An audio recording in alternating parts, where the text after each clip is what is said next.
Hi guys, இன்றைக்கி பிஎல் sheet mask from Good வைப்ஸில் இருந்து ட்ரை பண்ணியிருக்கேன். இந்த ஷீட் மாஸ்க் ஸ்கின்னை இன்ஸ்டண்ட்டாக பிரைட்டன் பண்ணுறது இல்லாமல் ஸ்கின்னை க்ளோவிங்காகவும் ஹைட்ரேட்டடாகவும் வச்சுக்கும் அப்படின்னு சொல்லிட்டு பிராண்ட் சைடில் வந்துட்டு நமக்கு வந்து க்ளைம் பண்ணியிருக்காங்க. ஸோ நான் குயிக்காக ஃபேஸ் வாஷ் பண்ணிவிட்டு வந்துட்டேன். இதை நம்ம ட்ரை பண்ணியே ஆகணும் அப்படின்னு சொல்லிட்டு. ஸோ அண்டர் 100 ருபீஸில் இந்த ஷீட் மாஸ்க் நம்ம பை பண்ணுறது ஒர்த்தா இல்லையா அப்படின்றத நான் உங்ககிட்ட ரிவ்யூ ஷேர் பண்ண போகிறேன்.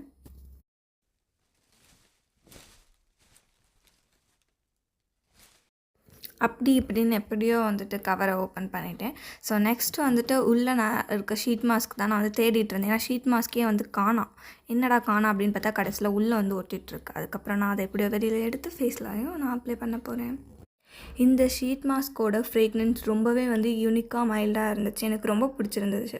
அதனாலே அதை நான் ஸ்மெல் பண்ணி பார்த்துட்ருந்தேன். அதுக்கப்புறம் ஓகே, இது எப்படி ஓப்பன் பண்ணணும்னு சொல்லிட்டு இது கொஞ்சம் அங்கங்கே நமக்கு கேப்பை நம்ம ஃபேஸ்க்கு ஏற்ற மாட்டோம். அங்கங்கே கேப் இருக்கிறதுனால கொஞ்சம் நமக்கு ஓப்பன் பண்ணுறதுக்கு டஃப்பாக தான் இருக்கும். பட் ஆனால் அதை நம்ம ப்ராப்பராக ஹேண்டில் பண்ணி நம்ம ஃபேஸ் ஷேப்க்கு எடுத்துகிட்டு வந்துடணும். இது அஃபோர்டபுள் அண்ட் பிகினர் ஃப்ரெண்ட்லி கூட. ஸோ கண்டிப்பாக ஆல் ஸ்கின் டைப் பீப்புளுமே இதை ட்ரை அவுட் பண்ணலாம். ஒன்ஸ் இந்த ஷீட் மாஸ்க் நான் ஃபேஸில் அப்ளை பண்ணதுமே பேலன்ஸ் இருக்கிறதுலாம் நெக்கில் அப்ளை பண்ணிட்டேன். இப்போ 15 to 20 மினிட்ஸ் இந்த ஃபேஸ் ஷீட் மாஸ்க்கை நம்ம அப்படியே ஃபேஸில் விட்டுறணும். அப்போ தான் இதில் இருக்கக்கூடிய சீரம்லாம் நம்மளோட ஸ்கின்னில் நல்லா அப்சர்வ் ஆகி நமக்கு அந்த ஒரு க்ளோவி எஃபெக்ட்ஸ் கிடைக்கும். ஆஃப்டர் 20 மினிட்ஸ் லேட்டர் என்னோடய ஃபேஸ் ஷீட் மாஸ்க் இப்படி தான் இருந்தது. கொஞ்சம் ட்ரைனஸாக ஃபீல் ஆனிச்சு. ஏன்னா அதில் இருக்கக்கூடிய சீரெல்லாம் என்னோடய ஸ்கின்னில் நல்லா அப்சர்வ் ஆகிடுச்சு. ஸோ இப்போ நான் ஷீட் மாஸ்க் ஓப்பன் பண்ணோன்னே உங்களுக்கே தெரியும் அந்த ஒரு க்ளோவி ஃபினிஷ் எனக்கு கிடச்சிருக்கு. இந்த ஷீட் மாஸ்க் நம்ம ஒன் டைம் தான் யூஸ் பண்ணணும். அகைன் நம்ம ரீயூஸ் பண்ண முடியாது. ஸோ நான் அதை டிஸ்போஸ் பண்ணிட்டேன்.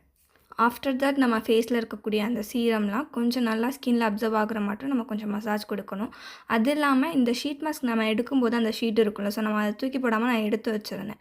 ஸோ அதில் பார்த்தோன்னா கொஞ்சம் எக்ஸ்ட்ரா சீரம்ஸ்லாம் இருக்கும். அந்த சீரமை நான் அகைன் என்ன பண்ணிட்டேன்னா ஃபேஸில் போட்டு நான் இன்னும் கொஞ்சம் நல்லா மசாஜ் பண்ணிட்டேன். ஸோ எக்ஸ்ட்ரா சீரம்ஸை நான் ஃபேஸில் அப்ளை பண்ணது இல்லாமல் என்னோடய நெக்குக்கு அதுக்கப்புறம் கைக்கு எல்லாத்துக்குமே அப்ளை பண்ணிட்டேன். நீங்கள் எப்போ சீரம் எது அப்ளை பண்ணாலுமே இப்போ உங்களுக்கு 1-2 ஆக்னி இருந்துச்சுன்னா நீங்கள் ஆக்னியில் படுற மாட்டோம். அது எப்போவுமே எந்த ஒரு சீரமாக இருந்தாலும் சரி இல்லை க்ரீமாக இருந்தாலும் சரி நீங்கள் அப்ளை பண்ணாதீங்க. ஸோ இப்போ நம்ம ஆக்னியில் படும்போது நம்ம கை படும்போது அது மேபி உடையிறதுக்கு நமக்கு சான்ஸ் இருக்குது. ஸோ அதில் இருக்கக்கூடிய அந்த பாக்டீரியா நம்ம ஃபேஸில் இன்னும் கொஞ்சம் படுறதுக்கும் சான்சஸ் இருக்குது. ஸோ நீங்கள் எப்போ எது ஸ்கின்னுக்கு அப்ளை பண்ணாலும் ஆக்னி இருந்துச்சு அப்படின்னா ரொம்பவே கேர்ஃபுல்லாக ஆக்னி இல்லாமல் மற்ற ஏரியாஸில் மட்டும் கவர் பண்ணி நீங்கள் அப்ளை பண்ணிக்கோங்க. பர்சனலாக இந்த ஷீட் மாஸ்க் எனக்கு ரொம்பவே பிடிச்சிருந்தது. ஏன்னா இது அப்ளை பண்ணும்போதே ஸ்கின்னுக்கு நல்ல ஒரு கூலிங் எஃபெக்ட் எனக்கு கொடுத்தது. ஓவராலாக இந்த பிஎல் ஷீட் மாஸ்க்கு நான் 10/9 கொடுப்பேன். பிகாஸ் எனக்கு இந்த ப்ராடக்ட் ரொம்ப பிடிச்சிருக்கு. For quick glow hack you must try this product. நான் இப்போ தூங்க போகிறேன். Bye bye guys.